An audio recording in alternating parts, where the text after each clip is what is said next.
What? Gotta be quick. Buckle up, losers. Is this a bad time to tell you that I get car sick? Oh, no! No! No! That's because it has 819 horsepower coming out of a dual motor, all-wheel drive system.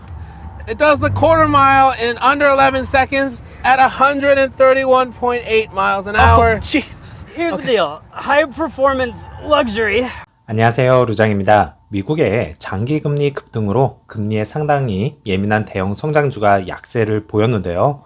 경기 방어주와 에너지 섹터가 선방해주면서 낙폭을 어느 정도는 줄여주었습니다. FOMC 회의 의사록이 공개가 된 후에 시장의 긴축 경계심이 다시 확산한 여파가 찾아왔지만 증시는 바닥권을 찾으려는 모습이었는데요. 다음 주 25일에 있을 잭슨홀 미팅에서 연준 의장이 연설을 할 예정입니다. 3대 지수 다행히 큰 폭으로 하락하지 않으면서 진행이 되었다는 점에서 일단은 한숨은 돌렸고요. 나스닥은 다음 주에 있을 엔비디아의 실적 발표로 증시를 한번 끌어올려 줄지도 기대를 해야 하는 상황이네요. EV 섹터주도 같이 한번 살펴보시죠. 리비아는 마이너스 0.81%, 테슬라는 마이너스 1.7%, 루시드는 마이너스 0.8%, 장중 하락폭은 컸지만 어느 정도 만회한 모습이었고요. 애프터 장에서는 플러스 0.16% 상승하면서 6.19불로 마감이 되었습니다. 1분봉은 장 초반 크게 요동치면서 공포감을 주었지만 재차 반등한 모습이었고요. 오더플로에서 보시듯이 라지 스케일의 매수세와 공매도 커버가 약간 일어나면서 장중 버티는 상황이었다, 이렇게 볼 수가 있겠네요. 그래서 한 주 동안 마이너스 6.93% 하락하였고 플러스권이었던 내용들도 다시금 마이너스권으로 전환이 되었습니다.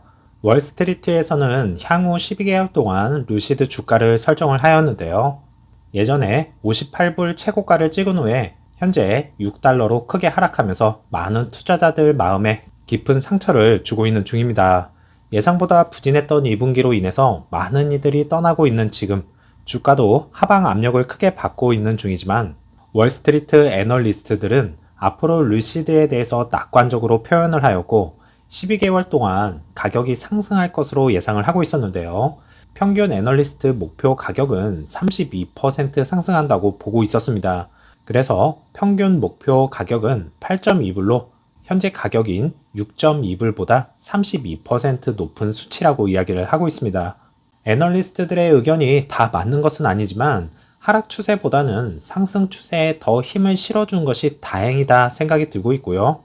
하이가 10불, 에버리지가 7.1불, 로우가 5불인 것으로 보았을 때 2023년 마감 주가는 여러가지 호재 등이 남아있기에 10불까지는 치고 올라갔으면 좋겠습니다.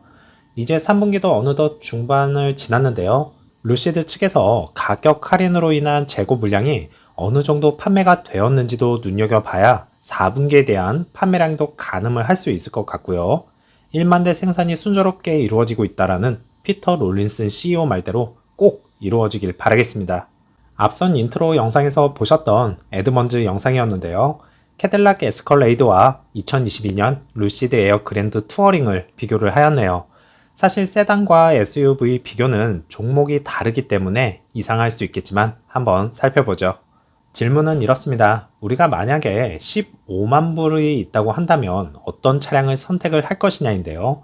그러면 당연히 그래비티이겠지만 아직 출시하지 않은 관계로 비교는 다음으로 미루어야겠고요. 개인적인 생각을 먼저 말씀을 드리자면 사실 고민은 많이 할 것 같습니다. SUV냐 세단이냐 단지 이 차이로요. 하지만 결국엔 루시드를 선택할 거는 같습니다. 에스컬레이드는 많은 분들이 아시다시피 고급스러운 가죽, 인테리어 등 화려한 퍼포먼스를 즐겨하는 차량이고 편의 기능이 많이 추가가 되어 있는데요. 그 중에서도 탐나는 것이 콘솔 박스에 냉장고가 있다는 거 하나는 저도 탐이 납니다. 대형 SUV이기 때문에 국내에서 주차가 불편한 것 빼고는 괜찮다라는 생각이고요. 해외에서는 대형 SUV를 선호하는 만큼 그래비티와의 경쟁도 볼만하겠습니다. 루시드 세단이야 딱 두 마디로 끝낼 수 있는 것이 럭셔리하고 빠르다, 이거면 끝 아닐까요? 하지만 아직도 퀄리티 문제에 있어서 조금 뒤처져 있다고 언급을 하였고요. 실내 재료는 라이벌만큼 고급스럽지 않고 빌드 품질이 약간 불확실하며 물리적 버튼을 최소화했기 때문에 번거로운 사용자 인터페이스는 캐딜락보다 운전 중에 사용하기가 더 어렵다고 하네요. 운전 중에는 운전만 집중하시면 불편함이 해소가 됩니다. 즐거운 주말입니다. 안전 운전 하시고요. 한 주 동안 힘드셨을 텐데 힐링하시면서 재충전 하시기 바라겠습니다. 다음 영상에서 찾아뵙겠습니다. 감사합니다.